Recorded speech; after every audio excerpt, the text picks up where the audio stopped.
Sounds has just detonated Big Audio Dynamite, a group he's put together with former Clash video man Don Letts. Last Thursday, I went to Nottingham Rock City to see the band perform before an audience of toe-tapping BBC cameramen in the sound check.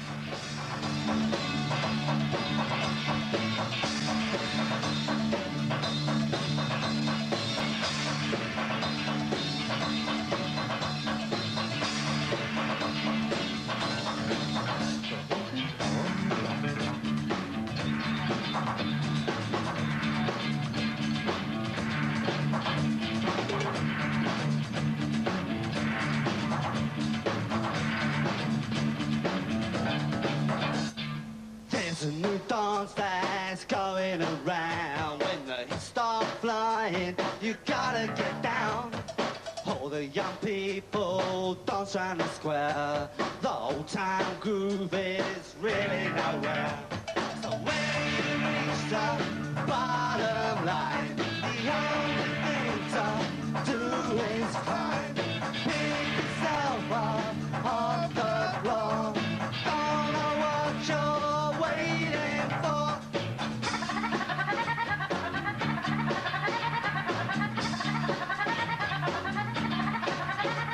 Dance to the tune of economic decline is when you do the bottom line. Nagging questions always remain. Why did it happen and who was to blame?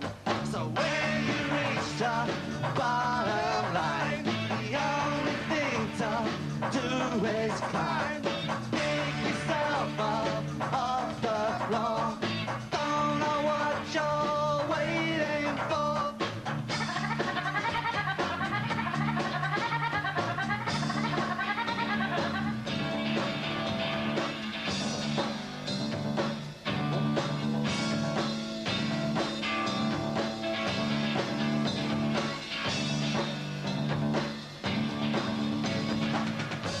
Doing it down at the zoo, and I can show ya here's what to do.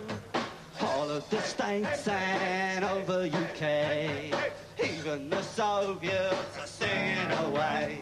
So when you reach the bottom line, the only thing to do is climb.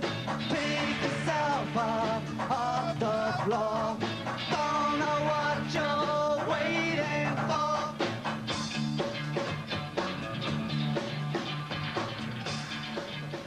Mick, why is it taking you more than 2 years to form Big Audio Dynamite? Well, it takes a long time to come up with something, come up with the goods, really.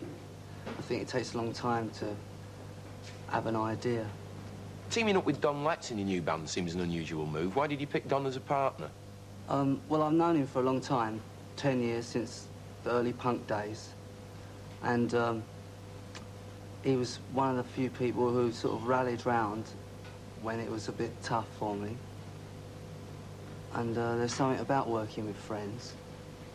Don, you're better known as a film and video maker. How and when did you discover you had this talent as a percussion player? I have no talent as a percussion player. I like to bang things. He's not even a musician, right? No. Because we... What's he doing in the band, then? What contribution do you make? Well, it's a far greater one than if you just had another boring musician, really. I think because you get other ideas from people who don't know how to hit something right. You know, and Big Audio Dynamite is a kind of a conducive situation where those ideas might be heard. So what do you do, Don? What's your role in there? Well, apart from the man who bangs things. Man who bangs things, special effects, which there's plenty of, as people can tell if they buy our record, and songwriting. There's a lot of sound effects on the record.